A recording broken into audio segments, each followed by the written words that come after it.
Hello there everyone and welcome back to Kerbal Space Program. My name is Gord and we are going back to the moon today.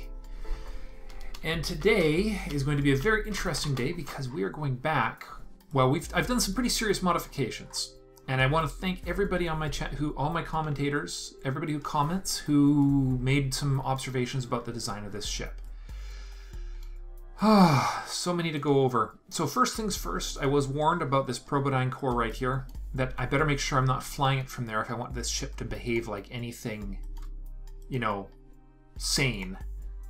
Because if I fly from here, it'll be flying with this point of reference, which is rotated and off-center. Second thing was the comment that I could save a lot of weight by chopping out most of the life support from this thing. I cut it down to 30,000. I know you said it was 20,000 was the max, but I just gave myself a bit more wiggle room. This thing has power to spare, as based off my calculations of the thrust to weight ratio of this ship, which is quite high. But the ISP, I was informed, was a little bit, the fuel efficiency is a little off. So I had to add a bit more fuel to this. We still have lots of room within the thrust to weight ratio, so it will be okay on that front. But why do I feel like I'm... Oh no, there it is. There it is. Biometric sensor array. I thought I'd forgotten that, but no, we're good. I was also reminded, solar panels wise, that I do not need to account for both the cupola module and the lander can as far as power consumption concerns. It's only an active device that will actually have power consumption. So we're all good on that front. So I cut it down quite a few solar panels, but I gave myself some room to have the batteries charge at a reasonable rate. Now, I did not actually install an antenna, I don't think. At least I don't remember putting one on there, so we better do that before I forget, because... How much does an antenna weigh? 0.025. We'll put two of them on, one on each side. That'll just make sure we don't have any balance issues of significance. Alright, moving down, I was also informed there wasn't enough weight on the ship, so hopefully a third, 50% more fuel on the actual flight stage will be adequate for our purposes. And for the 90-ton lander, I missed my mark. I added 50% more fuel, and I was reminded that it's actually 75% more I needed. So this should be a 90-ton launcher, which is good because this thing weighs 70 tons. So even if I'm off a little still, I should be okay. I don't have a 70-ton launcher, so better a little bit more than a little bit less, especially when you're dealing with Kerbal lives. So now just for the final systems check here, let's make sure stage 1, all accounted for, looks like. Stage 2 are the separatrons. Oh yes, there are separatrons on here, don't worry about that. That little aspect is definitely under control. Make sure they're all facing the right way. Still they are. So that's stage 2. That'll get rid of the side boosters. Stage 3 will eject this and activate those middle engines. This stage will eject the lower section, which I will try and return to Kerbin. It shouldn't take too long. And it could cut a little bit of the cost off this reasonably expensive mission, 300,000 almost. And then up here we've got our lander, we've got the separation for the final landing, and we've got our parachutes, which will sort themselves out later. So I think we're good to go. So let's launch this puppy and get this show on the road and find out what I've missed. That being the most fun part of this, is now that I'm actually putting it into physics simulation, we'll find out if it actually flies. I always still find the launch is always the most tense part of these flights, because you just don't know if you've forgotten something. Oh! I'll check it after I land the ship, but I need to remember to check what part of the moon I've already checked on. I've already visited, because I don't want to do the same one again. 3, 2, 1. It's Jebediah Kerman to the moon. Here we go. Oh. Where's that biometric sensor? That's what I forgot. I forgot to get. Come on, where is it? Yeah, I thought so. Good old, the mod is lying to me again. It's probably going to want to wait. But note to self, that should have been on a action group.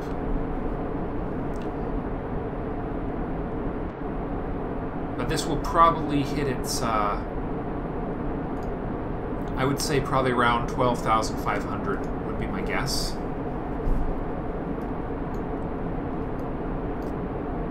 I should have put that on a probe core, on a group.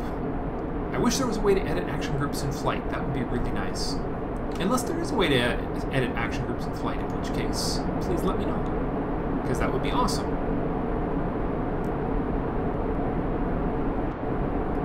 Boy, it sure feels like we're going slowly, doesn't it?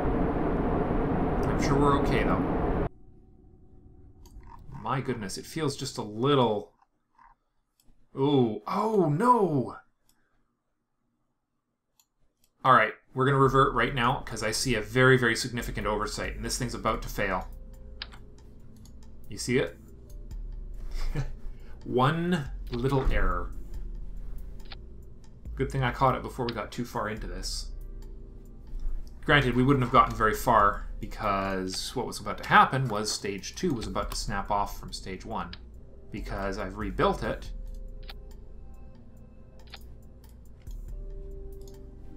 Oh, wait, hold on. That's not a good idea.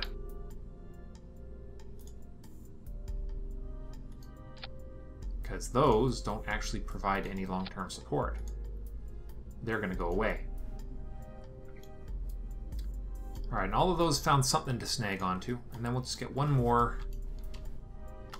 Maybe up into the middle, just above the... There we go. That should keep it together a little better, I hope. Because there's nothing else I can actually functionally get to right now. Now, since we're here, and since I'm feeling a little silly for not having done this, let's set custom 1 to be our biometric sensor array. Because it's bloody hard to get to. There we go. Alright. Now with that little error out of the way, do we have a different pilot? I know Jebediah Kerman... Mitney... let's see what level we can get Jebediah Kerman to. Why not? Let's fly! Onwards. Moonwards. For real this time. I'll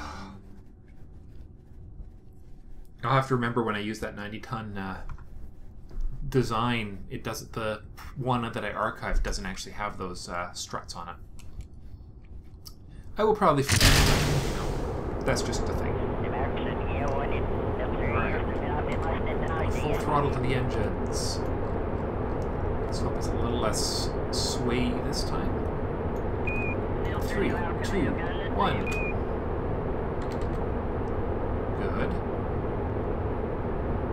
Good. Looks like we're steady. Hopefully there's a little less tipping torque going on, because that's what we had happening last time. Perfect. Now I can just gather the data. Stop lying to me, science machine. It is not true. It is inaccurate. That's the one flaw in having a science mod that doesn't recognize the modded requirements. That's okay. Just means I have to make sure I don't break the rules, which is making sure that I can actually collect said science.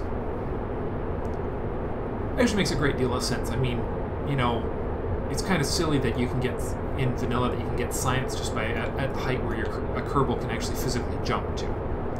It's good to get into the meaningful elevations for these sensor readings.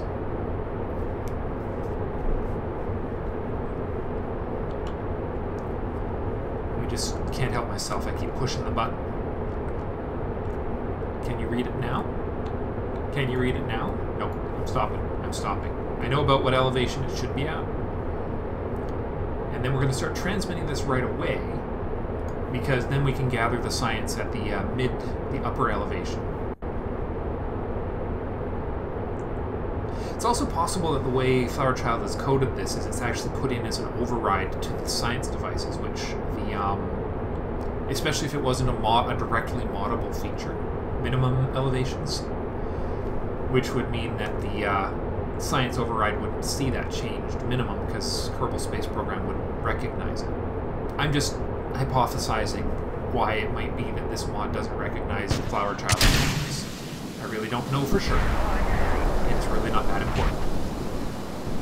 And this is the moment where we're really grateful that we have the Separatrons. 2, 1. There we go. Whoa! Whoa, whoa, whoa, whoa, whoa. Okay, that did not do what I expected it to do. Well, it's a good thing we're okay. Boy, that was almost a disaster of epic proportions. Holy crap. Do you guys hear that? There's something making really weird noise outside. Oh, crap. Here we are. Transmit that data. Oh, crap. Well, this could be going really poorly now. Oh, crap. RCS. Oh, God. Oh, God. No. No, no, no, no. Okay, we're doomed. Reverting. Okay, so those Separatrons just annihilated me. Holy smokes. So what happened is they spun.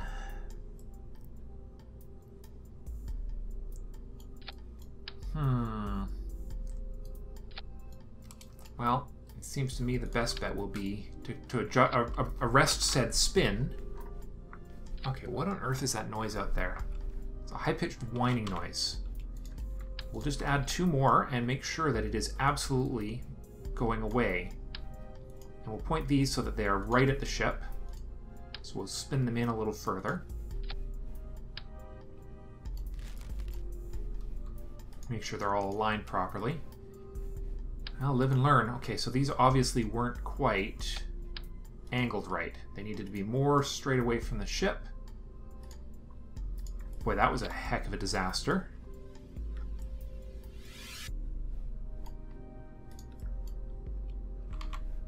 Okay, there's that one. And then that one. I mean, it seems a little wasteful to have this many of these things on here, but I guess with the disaster I just had, there's the new ones. All right, they're all on the right stage. Yes, they are. I don't see Separatrons anywhere else in the design. Okay, did anything else go wrong? Well, these just kind of fell off, and I think they fell off. I'm not actually sure why they fell off, but let's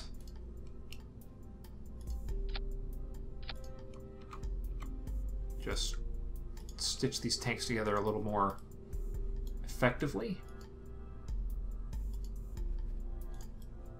I think those struts at the very bottom actually are getting ripped off by the Separatrons now that I think about it, which probably isn't helping the situation either. In fact, it might be these right here might be torquing the ship a little as they fall off.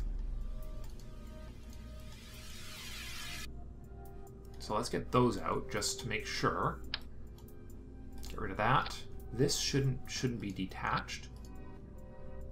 There shouldn't be 2 of the full things. Okay. So no.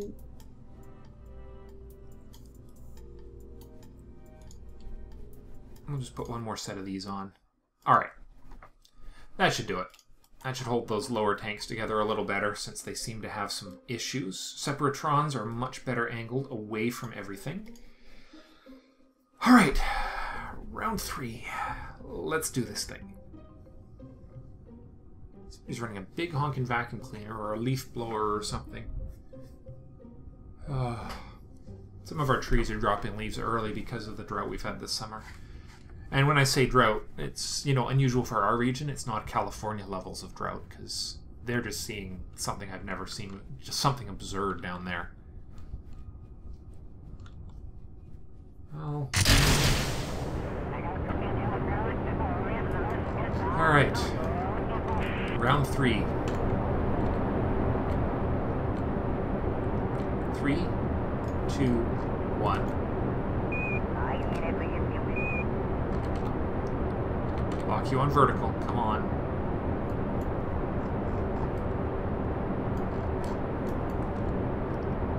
Okay. 3rd time's the charm? Let's hope so.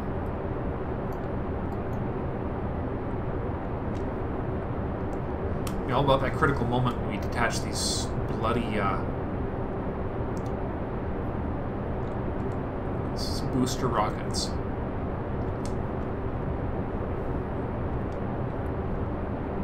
I gotta remember to actually do my gravity turn this time around too.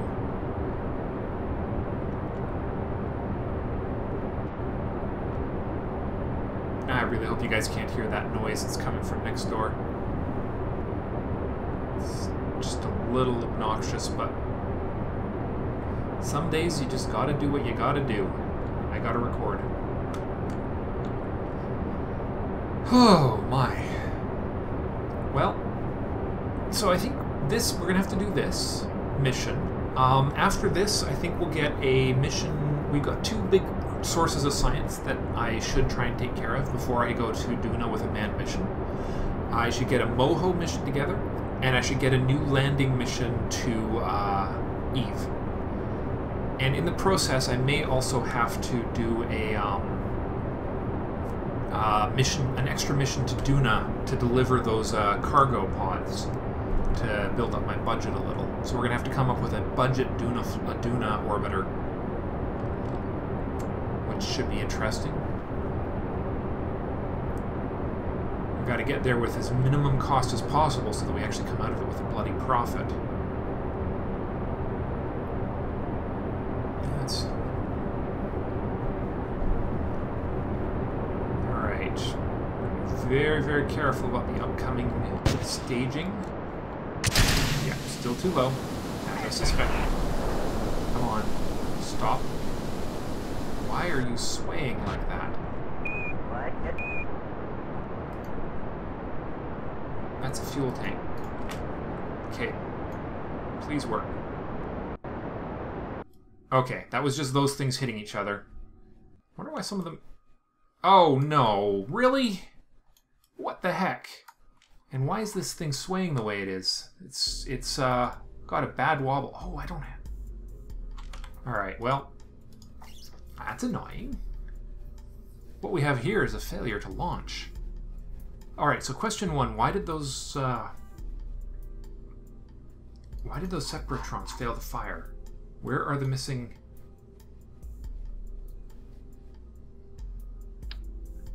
Alright, hold on. There's 1. Oh, brother. Did I really do that? Oh my god. I'm a moron.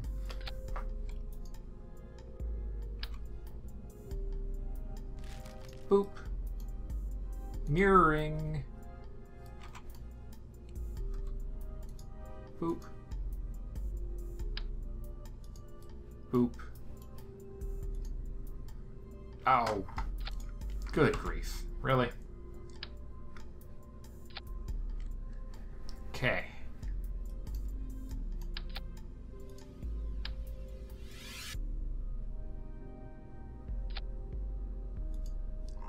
Okay, and then the same for the top ones. That's better. Did I actually remove most of them? I must have. Boy, that was just a little bit off kilter of me, wasn't it?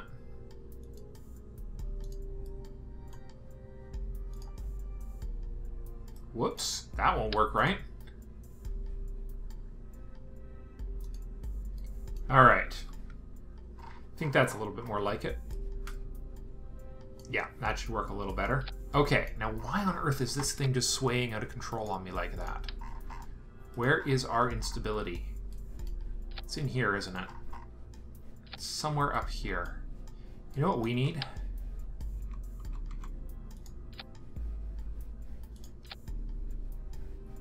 Come on. Give me some stability. There's one. You have to add these individually because of the... There's two. Hopefully this will help keep it from swaying. There's three. Because in 1.9, when in doubt, add more struts. Okay. Next up, we need another set of vertical struts right here.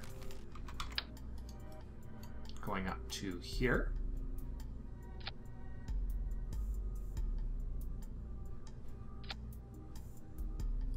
Like so. Yeah, I know, it's a little unappealing. And then one up to here for symmetry. Okay, apparently that won't fit. But that will. There, okay. Next, we need another set of struts right here. Because that's obviously necessary too.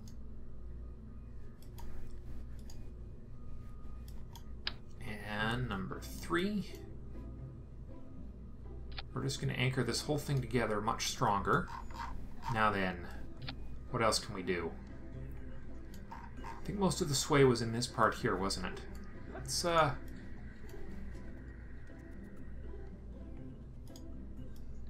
one more set of struts in here. There we go. Alright. Well, that went slightly less well than I had hoped. All about the struts.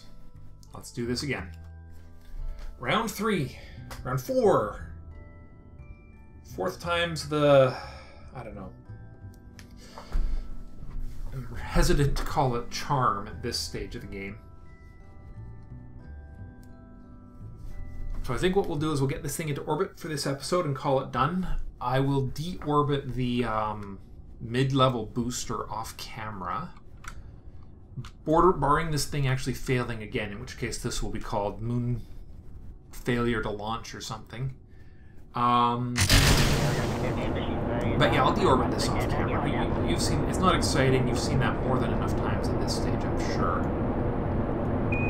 Alright. 3, 2, 1.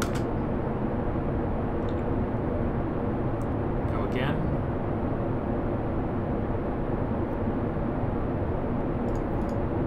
Okay. Looking good, no serious flopping going on up there. Let's hope it behaves just a little better this time. Just can't believe that wobble. That was just a little crazy. How much of that there was. I hope these triangles help. These extra struts up to the top. Okay.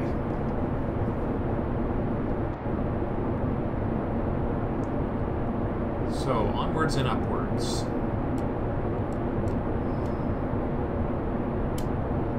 Let's just hope that these transmitters are exempt from aerodynamics. Because if they aren't, that could suck.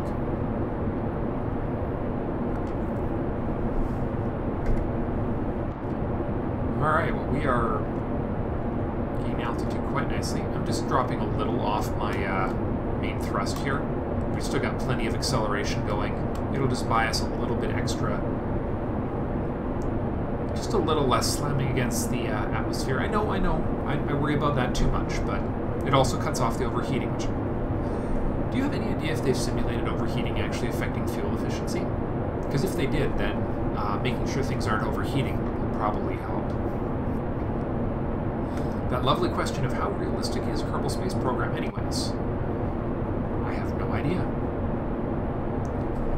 Alright, this is the scary moment coming here, not too long. Not too long now.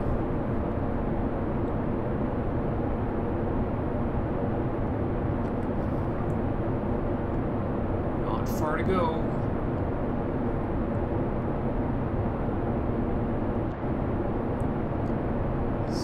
10,000.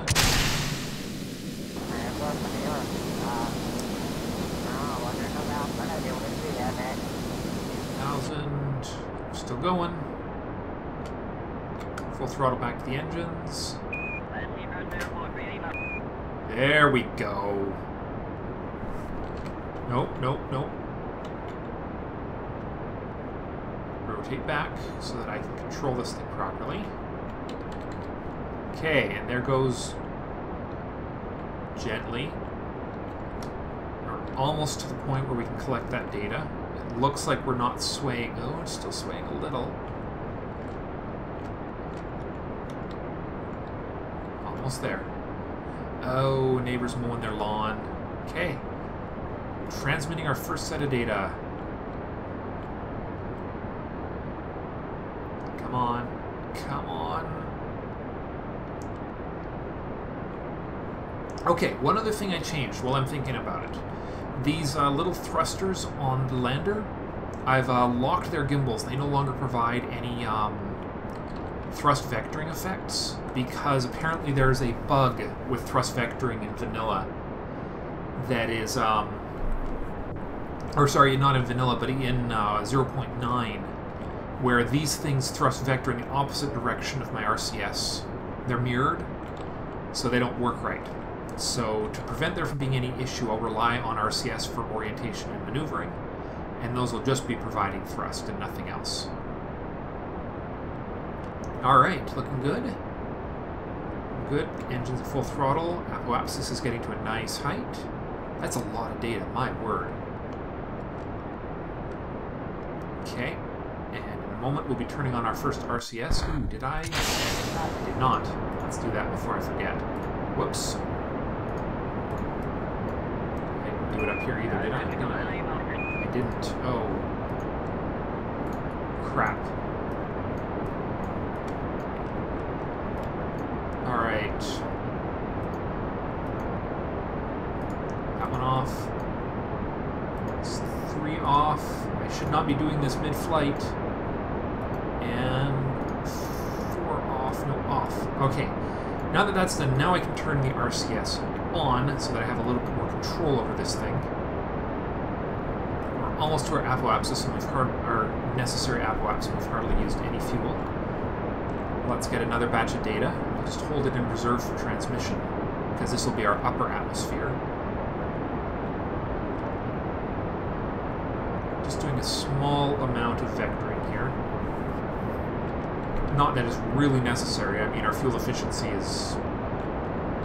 Our fuel quantity is a little out of the unnecessarily high, shall we say. This is a big data set. Holy smokes.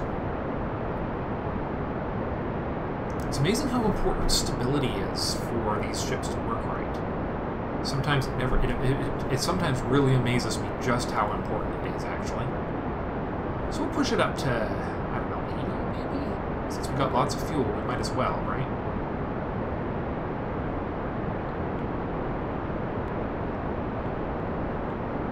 Just keep on tipping.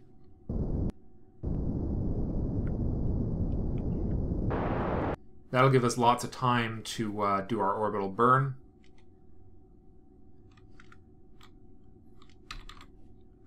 And kill.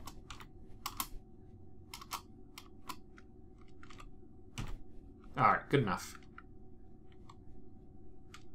Alright, turn off the stabilization so that we can just rotate freely.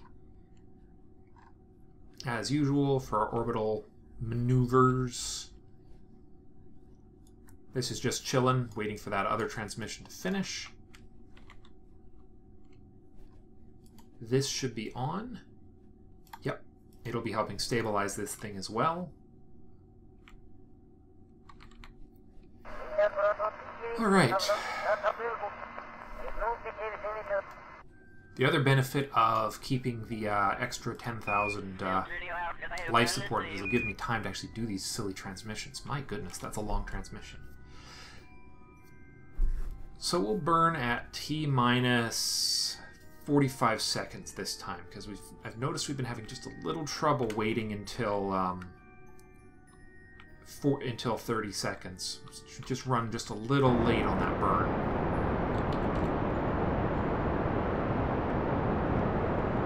Just gotta be careful and exactly burn here. Whoa! That's the first time I've seen another ship. Good to know. We're in. It's getting messy up here. Manned EVA test Mark 1 base. Whoa, that's an old one. Holy smokes. That's some serious leftover garbage, isn't it?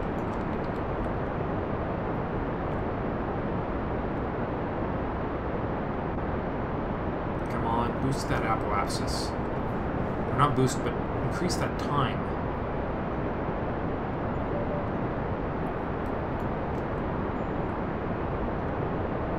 Wow. Okay, well, we'll be able to start transmitting this other part. Here we go. 50 science for the Kerbal area science, which is interesting. Did I just run out of RCS? I did, didn't I?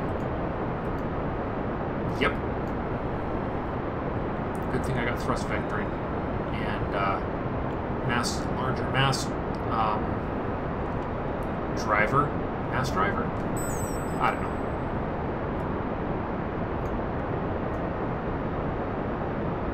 Alright, get that science after we've stabilized and recharged the batteries in orbit, because right after we hit orbit, we're no longer going to have the benefit of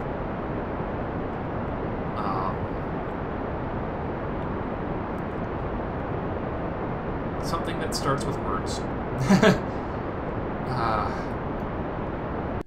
Alternators. Charging our batteries. Oh, here we go. Here we go. Well, that's pretty good timing, isn't it? Right on the periapsis too.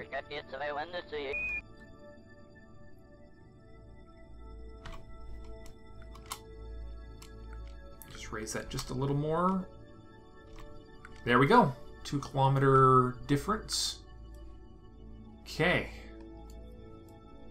Well, everyone. Just take this thing around the planet a little. And, okay.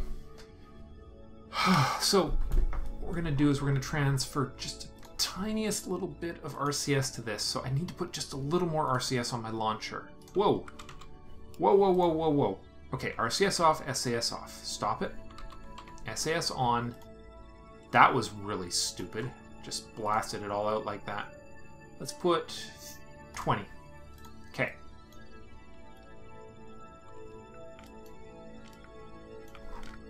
Alright, it doesn't matter that it's rotating right now. Actually, we can just use a slightly cheaty method to do it. Okay, so in the next episode, I will have deorbited this. I'll let you know how it goes off camera, because, yeah, you've seen it so many times, it's silly. And I will have also transmitted the science from Kerbal orbit, biometric sensor readings. Because, again, no sense in sitting around waiting for that. And I'll have recharged the batteries. But that'll be a job for the next episode. Thank you guys for watching, and I'll see you next time.